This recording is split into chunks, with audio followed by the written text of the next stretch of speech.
Assalamualaikum warahmatullahi wabarakatuh. Perkenalkan, nama saya Atifa Kanesania dengan NIM 2330108009.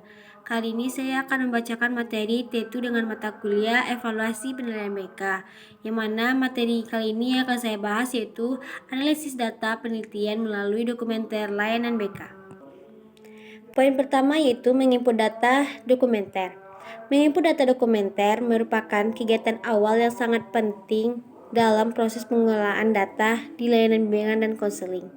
Data dokumenter mencangkup informasi tulis mengenai siswa seperti biodata, rapor, catatan perilaku, dan data kehadiran sehingga hasil asesmen hingga dokumenter administratif file lainnya.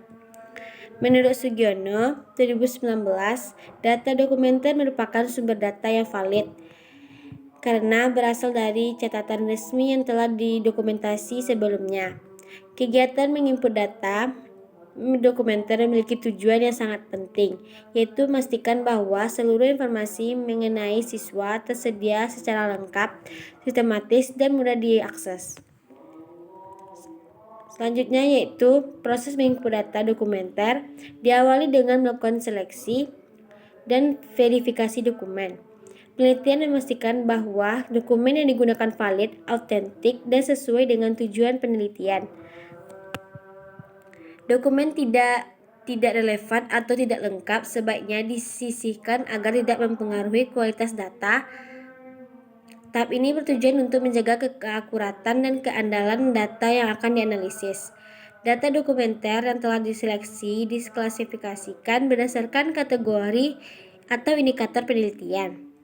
Pengelompokan ini memudahkan penelitian dalam melakukan pencatatan dan penginputan data ke tabel, matriks, atau perangkat lunak seperti pengolahan data. Dengan pengelompokan yang rapi, proses analisis data dapat dilakukan secara lebih efektif dan efisien.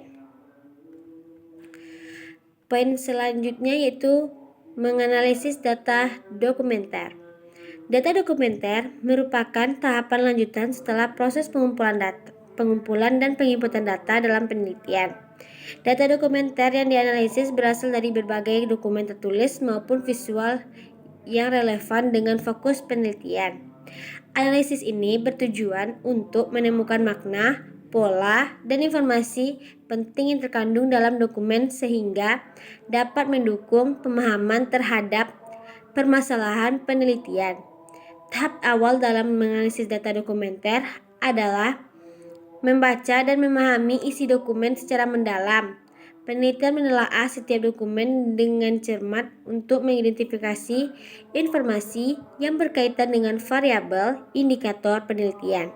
Proses ini membantu peneliti memperoleh gambaran umum serta konteks dari data yang dianalisis.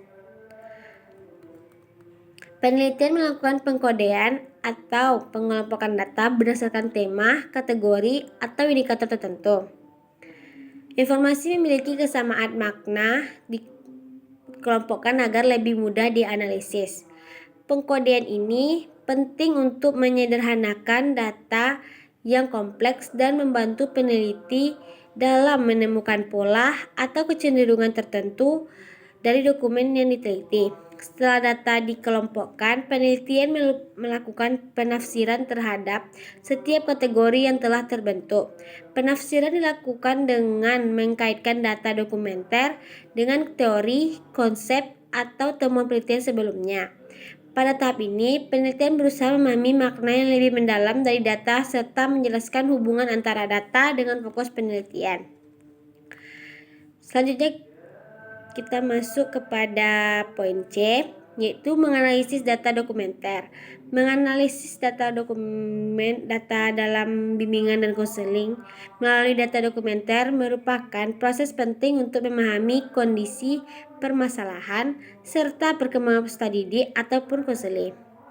Data dokumenter dalam BK dapat berupa catatan, layanan konseling, laporan kasus, hasil asesmen, buku induk siswa, maupun hasil kegiatan BK lainnya. Analisis data ini bertujuan untuk memperoleh gambaran yang komprehensif guna mendukung pengambilan keputusan layanan BK yang tepat.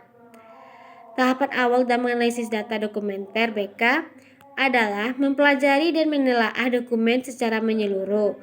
Konselor atau peneliti membaca setiap dokumen dengan cermat untuk mengidentifikasi informasi yang berkaitan dengan aspek pribadi, sosial, belajar, dan karir konseling. Pemahaman konteks sangat diperlukan agar data tidak ditafsirkan secara keliru. Lanjut, yaitu data dokumenter diklasifikasikan sesuai dengan fokus layanan BK, seperti jenis masalah, frekuensi lainnya, teknik yang digunakan, serta hasil tindak lanjut layanan. Pengelompokan ini mudah konselor dalam melihat pola permasalahan dan efektivitas layanan yang telah diberikan. Dengan klasifikasi yang jelas, data menjadi lebih terstruktur dan mudah dianalisis. Tahap berikutnya adalah melakukan interpretasi terhadap data yang telah dikelompokkan. Konselor menafsirkan makna data dengan mengkaitkannya pada teori bimbingan dan konseling, kebutuhan konseling, serta tujuan layanan BK. Interpretasi ini membantu konselor memahami dinamika permasalahan konseling dan faktor-faktor yang mempengaruhinya. Selanjutnya itu menyimpulkan data dokumenter. Menyimpulkan data dokumenter merupakan tahap akhir dalam proses pengelolaan dan analisis data penelitian. Pada tahap ini, peneliti merangkum seluruh temuan penting yang diperoleh dari dokumen-dokumen yang telah dianalisis. Kesimpulan disusun berdasarkan fakta dan informasi yang relevan dengan tujuan penelitian, sehingga mampu memberikan gambaran umum mengenai hasil penelitian. Proses penyimpulan data dokumenter dilakukan dengan mengintegrasikan berbagai informasi yang berasal dari beragam sumber dokumen. Penelitian ini mengkaitkan temuan-temuan yang memiliki kesamaan makna dan mengesampingkan data yang tidak relevan. Hal ini bertujuan agar kesimpulan yang dihasilkan bersifat fokus, sistematis, dan tidak menyimpang dari rumusan masalah penelitian.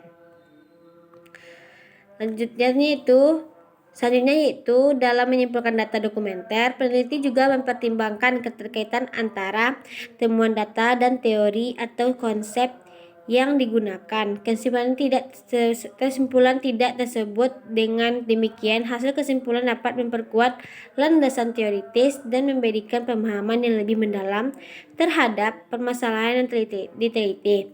Selanjutnya, kesimpulan data dokumenter disusun secara logis dan jelas agar mudah dipahami oleh pembaca. Bahasa yang digunakan harus ringkas, padat, dan sesuai dengan kaidah penulisan ilmiah. Penyajian kesimpulan yang baik akan membantu pembaca memahami inti temuan penelitian tanpa harus membaca seluruh uraian data secara rinci. Mungkin sekian penjelasan materi dari saya. Saya sudahi dengan wassalamualaikum warahmatullahi wabarakatuh. Tamatnya sudah akhir sekali.